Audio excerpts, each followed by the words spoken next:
Okay, good evening, everybody. The time is now 7 o'clock, and welcome all to this evening's Economy and Place Scrutiny Committee. We'll start with the agenda. Item number 1 is apologies. I've received apologies from Councillor Beresford and is warmly substituted by Councillor Mark Holland. Are there any other apologies? I'll take that as a no. Seems to be one more than one empty space. So we'll move to item 2, it's declarations of interest. Do any members have any declarations of interest with the business for this evening? No raise of hands, so that's a no. We'll move to item 3, is the minutes of the previous meeting. Now, I have been made aware that there is an amendment to the previous meeting minutes. Craig, would you like to inform the committee on the amendment, please? Thank you, Chair. Just a minor correction. In the minute relating to the Borough local plan from the June meeting, we referred to the hearing sessions ending on the 19th of June. They actually concluded on the 26th. Members happy to note the amendment and has a correct record? Okay, good. So item 4, first substantial item this evening is the Borough local plan update. I will hand over to Craig, who will present the report to you, and I will take any questions or comments from members afterwards. Thank you, Chair. So as you heard in your June meeting, the sessions into the local plan, the hearing sessions were being conducted at that particular moment in time. They concluded on the 26th. As a result of the hearing sessions, the council was given some homework to take away and respond to the inspector on, which we duly did. In late July, the inspector then wrote to the council with their initial findings and a request for additional information. Positively, we were informed that we'd met the duty to cooperate, which is a legal test to pass or fail. So it was good to hear that. So that obviously meant that we've cooperated with other parties in bringing our plans together and the proposals. And that is, as I said, very positive comment from the inspector. She also identified that we'd made a case for going into the green belt to meet our housing and employment needs, which again is a positive message. In terms of additional information, what the inspector is seeking there is information to assist in her deliberations before she draws up her final report. And she's indicated that subject to the satisfactory receipt of that information, then, and also modifications which we know will need to be made to the plan, then we should be able to move to a position where the plan itself can be adopted as a sound local plan, which I think all of us would hope is the case. In the reports, in paragraphs 2.7 to 2.15, it sets out the additional work that has been requested by the inspector, and your officers are responding to that request as we speak, with the intention that we submit all of the information by the 30th of September deadline, if not before. As I said, we will need to go then through a proposed modification stage.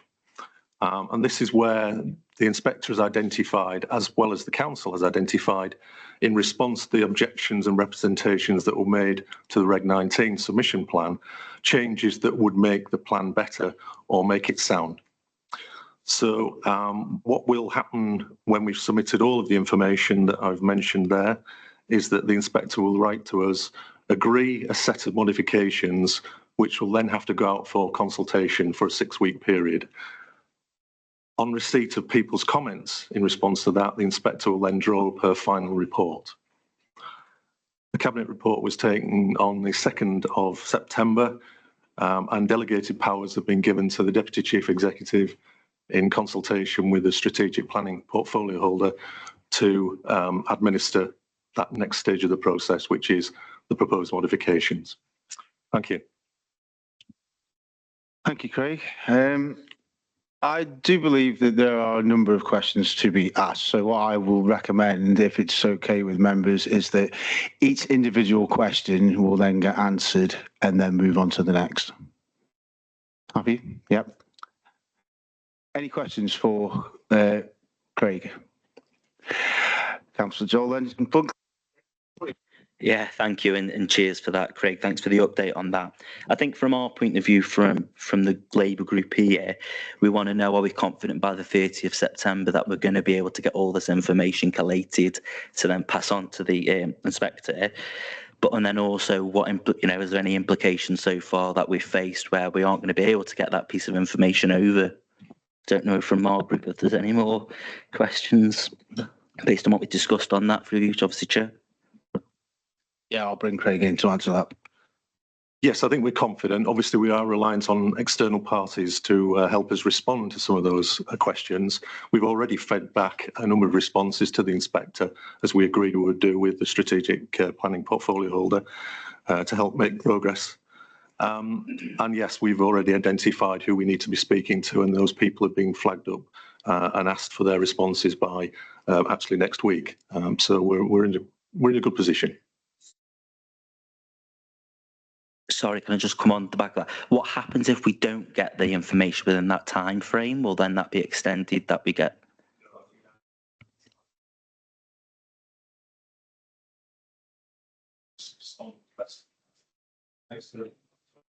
External party has not responded or has not responded adequately by the timescales. We will submit what we think is appropriate given the information that we've got to hand. And then clearly if the inspector is unhappy, she'll come back to us and ask for further information. Councillor, okay, any further questions? No, so you're done. Do any of the members have any comments or questions? Councillor Grocott, followed by Councillor Gorton. Thank you, Chair. Just based on that, Craig, have we got any sites that may have an alternative actual planning to a different area? I noticed obviously came down that you were talking about the Greenbelt being for housing, obviously some of it's for employment land. So how are we looking on that one? Is that something that could be a major stumbling block, shall I say, for lack of a better one? Okay. Can I just clarify, do you mean additional land being put into the plan? No, but basically there's some alternatives that were put over, I'm led to believe. I'm just wondering if there's any where, I'm just going to take AB2 for one. I know some people are talking, there is different areas where it could possibly go. So one of the questions that the inspector has posed is, are we comfortable that the amount of land that we are taking out of the green belt in certain places, not in totality, but in certain places is appropriate? So for example, with the AB2 site, she's looking at whether there's a full justification for that 80 hectares coming out of the green belt, or whether there's justification for changing that boundary. Councillor Gorton, please. Thank you, Chairman. Question really to Craig. Craig, if I've read the report in front of members this evening correctly, it's not always the case, if I've understood it, where the inspector is seeking information from the council. Are there not examples where she has recommended that we actually take some sites out of the draft local plan? And if that is the case, what is our response? Do we need to accept her recommendations or? Yes, so in the initial findings letter that she's come back to us with, she does identify in advance of her full report where she thinks she's reached a view on certain sites. And yes, there are certain sites that she's proposing are taken out. From our perspective, we have to have regard to what she says. And I think it would be remiss of us if we were to move forward with a plan which wasn't taking on board what an independent inspector is telling us. Obviously, what she has done is looked at those individual sites and come to a view which differs from ourselves, but based on the evidence that was presented through the hearings and through the objections that have been raised. In terms of a local plan perspective, while she's happy that we've allocated sufficient land for housing and employment in totality, we've also provided sufficient buffer so that we don't then have to go and find alternative sites to replace those that are coming out, which is a positive. Yeah.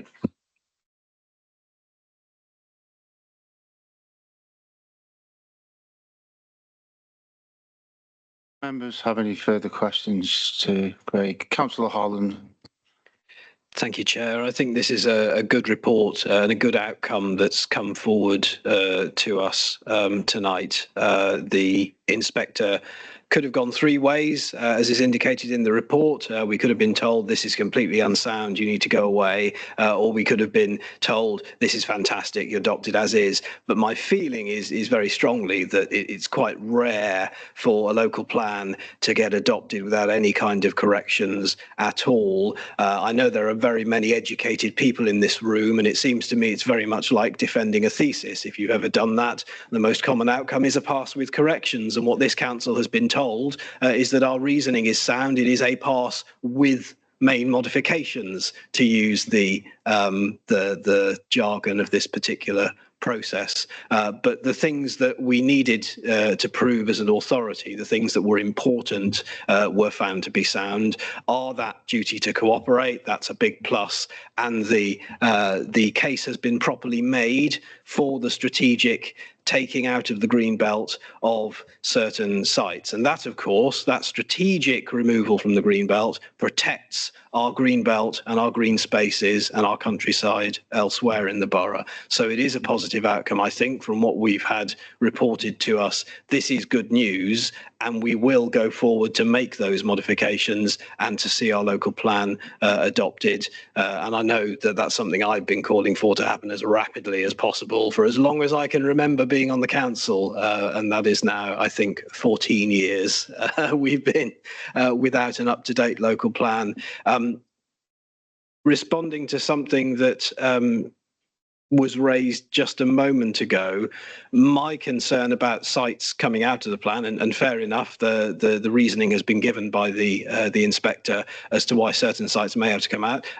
Members of the public who are particularly attached to those sites may be happy, but of course, we've got a government that wants us to find ever more sites for larger targets in the future. And so my concern is that once this process has been gone through, how rapidly is it we're going to have to find more sites in order to find spaces for housing in particular that the government wants us to build. But that, I think, is the future process. This process, we've been determined, we've, I think, done quite well out of it. And that's in stark contrast, I think, the reaction of a Labour councillor who is not in the room, who posted on Twitter, or X as it now is, that the entire thing was not sound and that it's a disgrace that more money is going to be spent on it. Having read it and having read the report, I actually think this is, we're in a much more positive place than that. Yeah, thank you, Councillor Holland. Any further things to add, Craig, or Councillor Sweeney? Yeah, I agree with Councillor Holland, but then I probably wouldn't I? A couple of things. The inspector has gone through this. She's found some things she wants extra information on. She's made a few changes, one of which is the Land West of Silverdale Business Park, which is next to my allotment, where there's going to be a Gypsum Traveller site. She turned around and said, no, you don't need it. We don't want to replace it. Gone, finished, end of. It's very much now, it's very much, it's her report now, if you like. We've done our original thing. She's come, you know, more information on this, more information, blah, blah, blah. And she's taken over the report, really. I think it was never going to be passed in its entirety first time. That was never ever going to happen. I think it's a good report. I think it's a very encouraging report. The lady involved is very much on our side, I think, and wants this thing to go through. I might also point out that because we jumped in as quickly as we could with this, I think we're something like 2,000 houses less than we would have been if we'd have been a bit longer before we started. We saved the borough 2,000 houses, in effect, by jumping in and getting this done as quickly as we could. Thank you, John. Anybody else wish to speak? Councillor Gordon again. Yeah, thank you, Chairman. Yeah, I wanted to raise really following point. I think we're all very conscious that the borough's local plan is going through the process at a time when national planning policy is changing, and in fact I think there have been some quite substantial changes since the present government took over. And I think for some of us who were on planning on Tuesday night, there was quite a shock over this grey belt concept, which I confess, Chairman, I'd not come across before, but it seems to put at risk open countryside for development in a way that it perhaps wasn't so vulnerable in the past. And I wondered whether there had been any feedback from the inspector in terms of our own plan with regard to this grey belt sort of definition, whether we've been asked to sort of pay more attention to it, to make any changes to take account of it.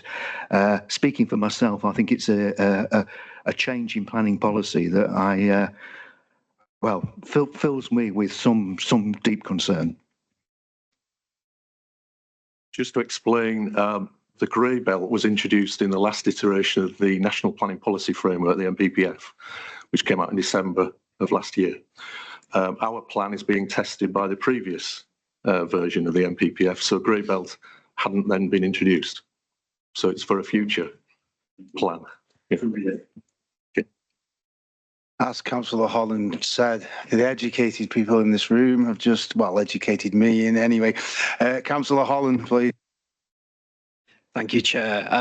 Changes in national policy are sometimes welcome and they're sometimes unwelcome. I think politically, my take when it was announced that grey belt would be a concept is that it will critically weaken the protections that apply to green belt wherever it happens to fall. But I think the key thing we can do to protect our future interests and the interests of people in our borough is to have an up-to-date local plan. If we have that, it makes it much easier to refuse inappropriate development that is not within our plan. Having this plan will make things so much easier for us.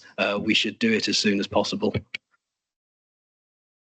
Yes, and I'm sure we will all know the outcome. Hopefully, it's our December meeting. Are there any further questions for Craig this evening? No? Okay, we'll move up then and sum up. Are we happy as a committee that we note the updates that's been presented to us? The recommendations going forward is carried.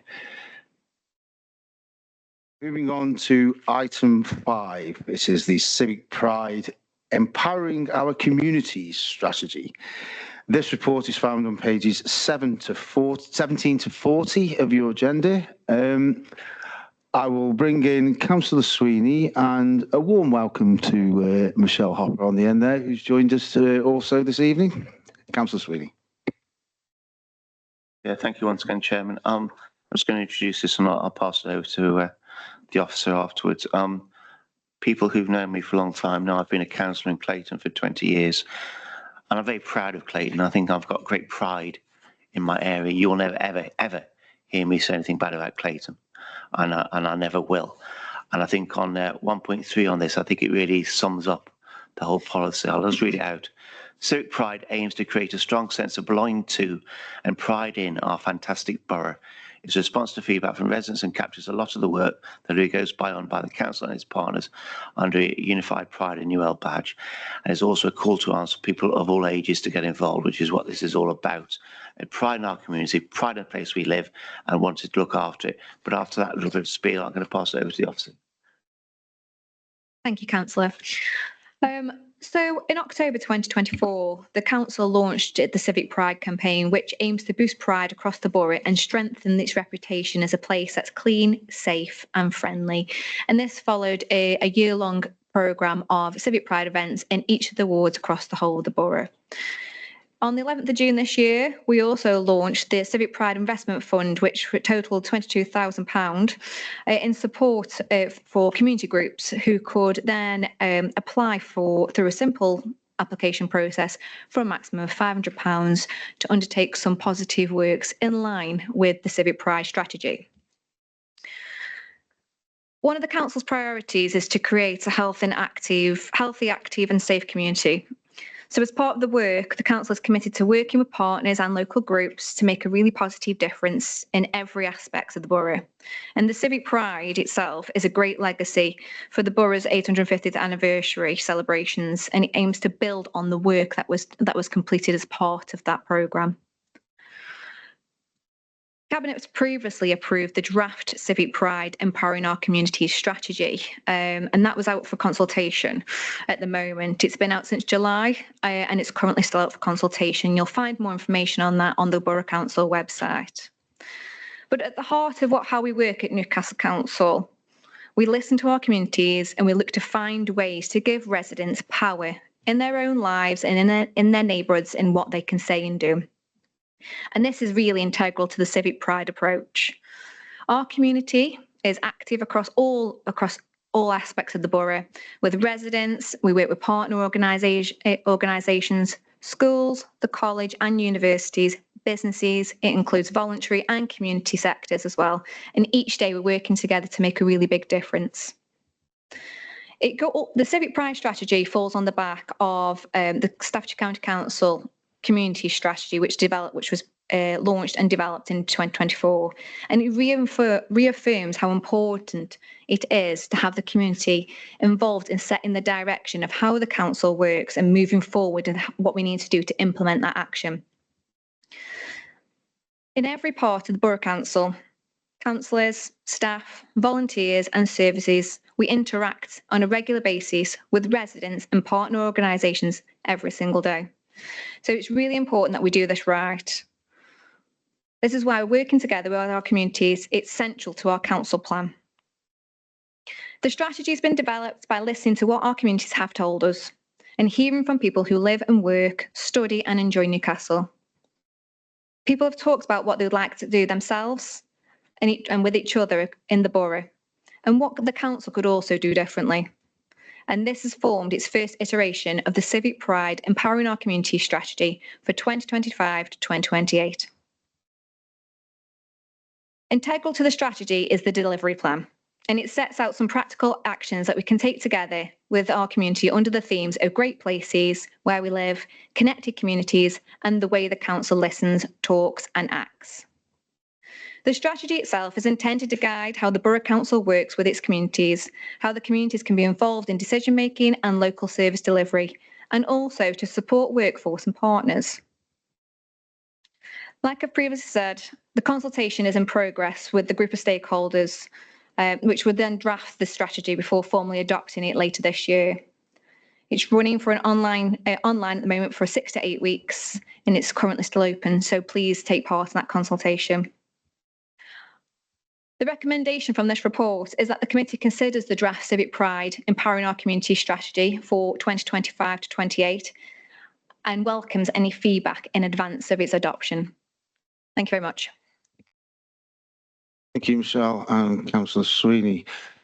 Members, do we have any questions for the officer or the portfolio holder? Councillor Edgerton-Plunkett. Thank you, and I very much welcome this. I think it's been really nice to read this, but also hear feedback from the local community, especially one of the local primary schools that were really excited that they had the local policing team with a police car there and ambulance and things as well. So a massive thank you to everyone involved.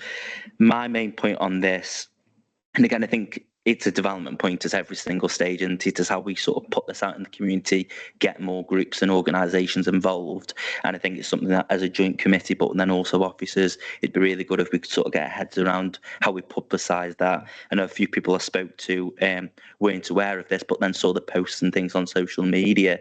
So it'd be good if we could have a further conversation of how we engage people. Thank you, Joel.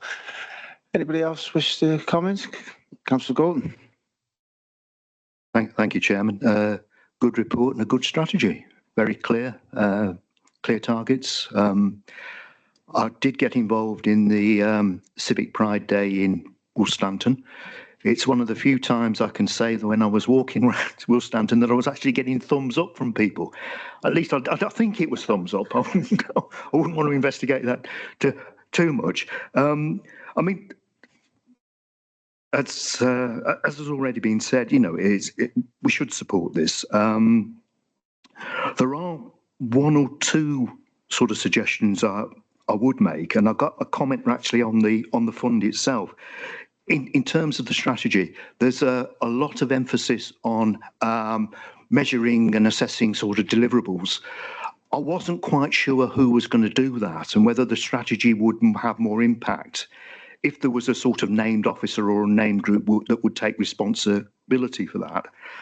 I particularly like the sections on connected communities, because I think it gets the point across that the council can't do everything. But one of the things that the council can do is bring people together and signpost. Really, as I say, really just looking through my notes. I mean, it's all very, very positive and supportive. If I could just make a comment on the fund itself, my understanding is that individuals are not allowed to apply. Looking at Wolstanton, what we have is we have groups of litter pickers, but we have people who actually, as individuals, take responsibility for a road or a couple of roads. And there are people who litter pick and tidy up very frequently on the marsh as individuals. It's almost as if they've adopted a piece of the marsh and take responsibility for it. Now, at the moment, if those individuals were to get in touch with me, I would have to say that the scheme itself, they're not eligible to apply. Has there any thought been given to maybe reviewing that? Or is the prohibition on individuals going to remain? Thank you.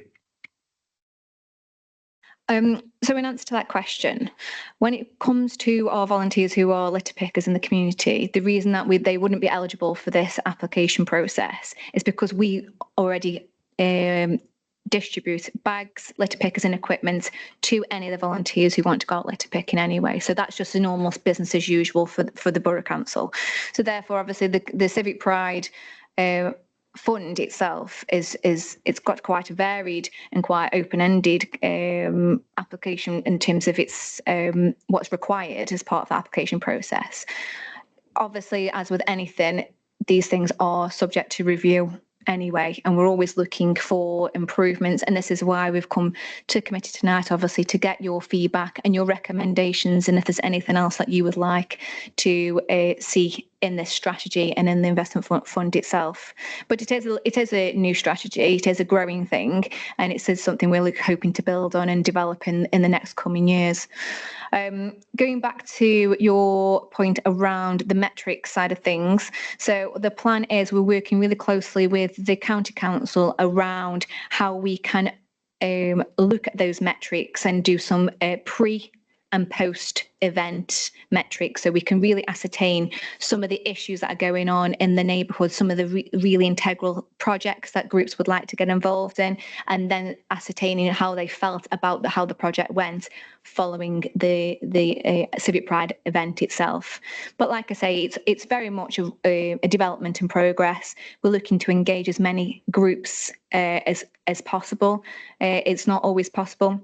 We're still building those connections, and again, we welcome if members are involved in any community groups or aware of any community groups who would like to get involved in any of the Civic Pride days. Please just get them in touch with myself. I can pass them on to the team will get in touch, and we can really make them integral to really developing the day itself.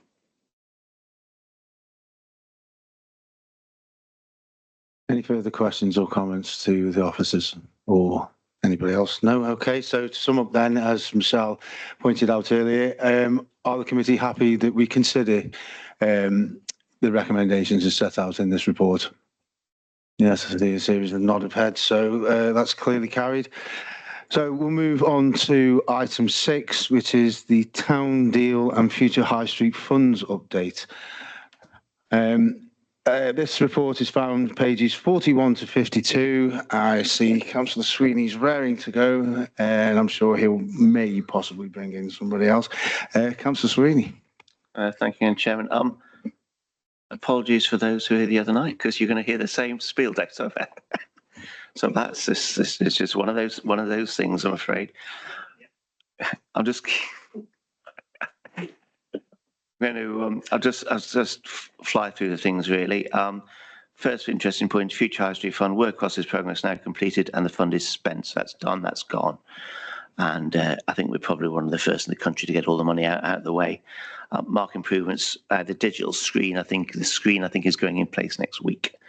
So that's been a struggle, that is, because Severn Trent have been a bit awkward with the drain underneath it. But anyway, that's done. That's going in next week, and that's done then. Astley Place. Completion expected by the end of 2026. and quite soon we should start seeing cranes going up. I think once you see cranes going up, you really think things are happening. Castle Car Park, that's up and running. I think we said it'd be bright, airy, clean, unthreatening, secure, tidy, and it is. MacArthur Stone Resident Development is about to start as well, and that's going to be good. Ride Park, all about to start. It's a bit of a boring line really, but it is all about to start. The car park, which is the old Midway, I've always banged on about this. I think it's the most exciting thing of the whole lot. There's another picture floating about that is from the road looking upwards, and it's actually, I think it's better than this one personally. I think this one's good, but I think the other one's even better.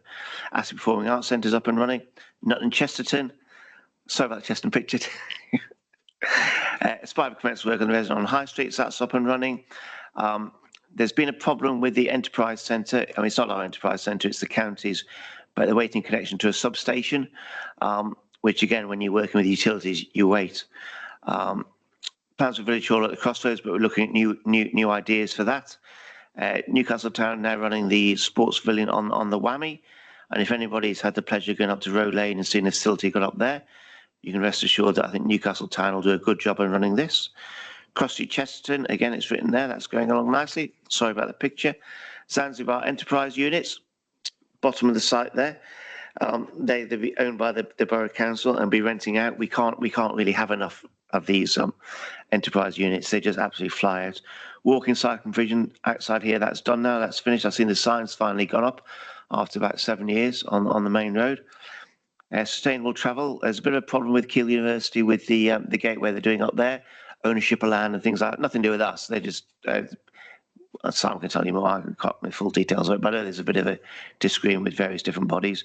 Digital Society is up and running, EV charging points, digital infrastructure is on its way. These four things aren't the only. Silverdale Athletic Football Club, Marshall Community Centre, Portal Park Cricket Club and North Lane Community Centre aren't the only ones. These are the ones that are jumping in front of the queue and getting more support from the providers and everybody else because they asked for it. So they're going to get it. That's nearly up and running. Kids Grove down Chatterley Valley. I was there a couple of weeks ago at the top of this picture because all the levelling for put the buildings on is all done now and signed off and got, and it's a massive site. And we're still talking about 1,800 jobs. That's not locked down at all. So really exciting. Kids Grove Station works. I think obviously with the cost of doing the full repair works, we can't do it. We've got to compromise. It's going to smarten the whole thing up. Canal pathways. I always bang about how important the canals and the heritage of the canals and Brindley being buried in the borough. Massive thing. The community learning hub with the King's. These are the different things that we had to reprofile. Enterprise units on the Meadows that went through planning on Tuesday night, and the highway improvements to be done. And I think that's about it. And I'm happy to take any questions. If you want to ask more about Keele, I'll pass you on to Simon here because I'm not 100% sure on the way it worked. I know there's been some disagreement on it. Okay, thank you. Mr. McKenny, would you like to come in first before members direct their questions and answers to you? Thank you. About Keele. To add a little bit on this, Steve. There is nothing I can add to Steve. Yeah, the new bus entrance at Keele University off Keele Road has it's just got a little bit of a legal tangle that is being unravelled at the moment in terms of the way leaves for the utilities that are underground at that point.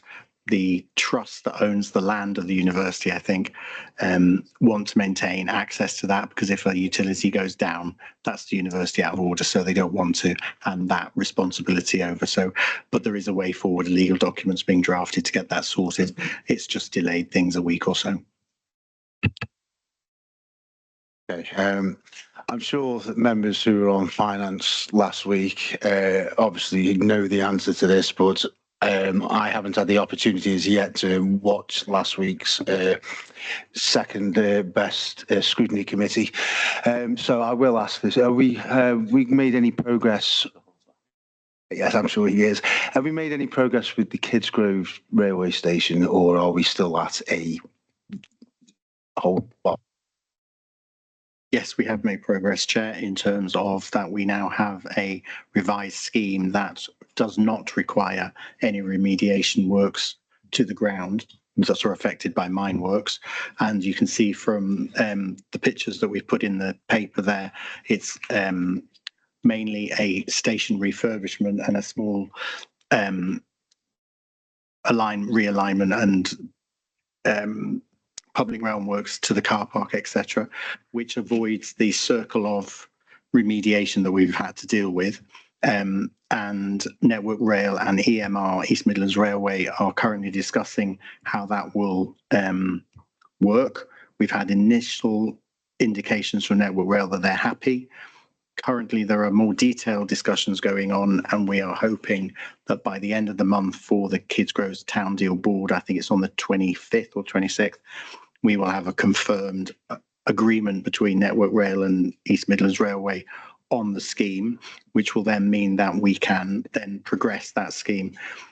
In terms of being able to progress it quicker, the government have recently announced that we can take funding decisions, reallocation of money locally. We don't now have to submit them to MHCLG.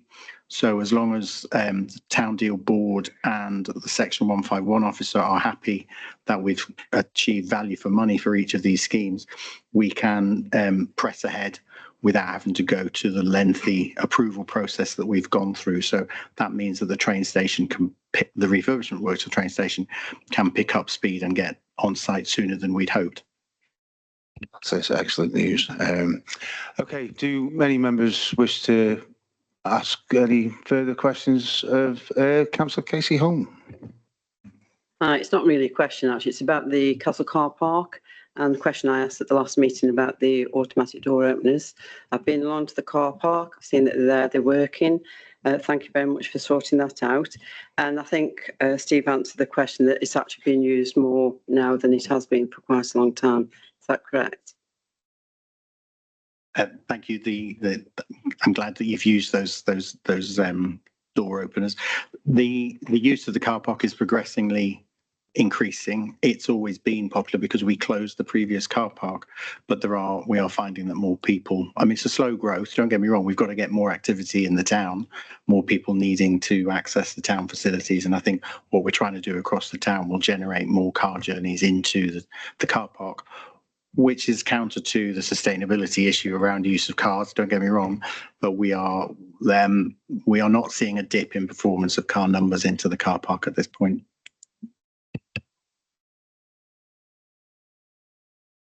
Councillor Grocott. Not about pictures this time.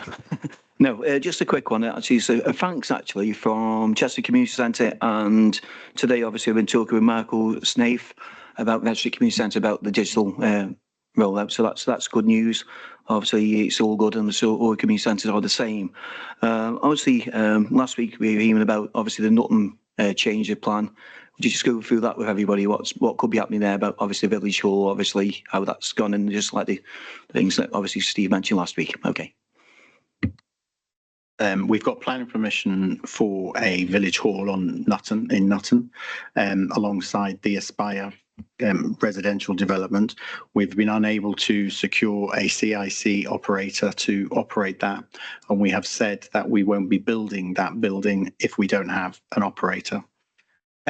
But that doesn't mean to say that we haven't been looking at Plan B. So we are now looking at how that building can be utilised in an enterprise unit facility with some community space in there. So we've got some very early designs of what that might look like, 3 or 4 enterprise units, which will only add to the attraction of Nutton, because we can rent enterprise units a lot in that area. But also we've then got a small community room activity space that can be utilised. How that will actually operate at the moment, I don't know, because we've only just decided what it might look like, or are looking at what it might look like. But the idea is that we utilise the existing building, the existing planning permission, because then that means we don't have to go back and redesign, etc. So it's just some internal modifications, and when we've got some further plans, I'm sure we'll bring them here to you. And apologies about the photographs, but this report was published on the day you asked for the update, so I wasn't able to update the question. So in December, I'll have some shiny new photographs for you. No, thanks very much. And like I say, it's all positive and nothing as well. So that's why I wanted to go for it. Okay, thank you. Thank you, Dave. Don't see any keenness in the raise of hands. So are we happy to take the recommendations and notes to the update? And it will return in our December meeting. That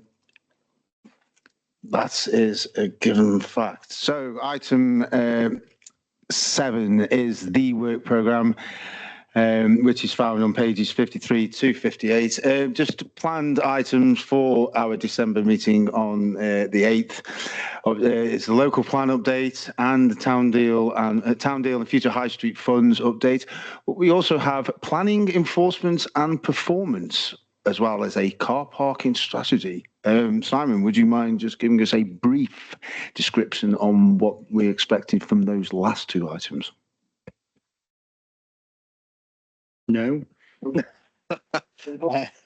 Planning enforcement, that is, it's been an issue that members have raised in the past of how planning enforcement is undertaken, and there is a perception that we don't do enough enforcement. So Craig will be coming back with that report, and the car parking strategy is centred around the use of Castle Car Park, but also the loss of some of the car parks that have been identified for future sale for residential.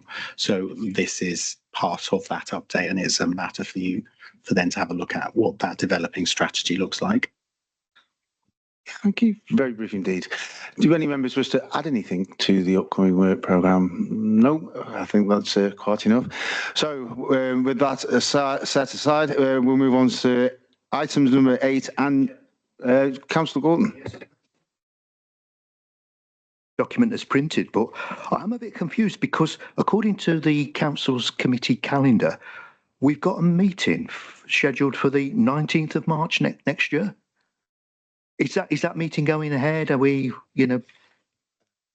Without looking, asking relative respective questions, I will have to pass to the officers to answer that. We do have something planned for June, for March and for June. They're just not on the plan because we're probably just looking at the next, but I can update that, make sure it is. But there is definitely, and I look forward to it, June and July. March and June. I'm getting too excited. Sorry, stop talking, Simon. So much for the intelligent members that Mr. Councillor Holland said earlier. So that aside, again, back to the agenda is we'll move on to items 8 and 9 respectively, which is public question times and urgent business. And since I have not been made aware of either, that will conclude this evening's Economy in Place Scrutiny Committee. All that's left for me to say is have a safe trip home and enjoy the rest of your evening. And we will see you in December. Good night.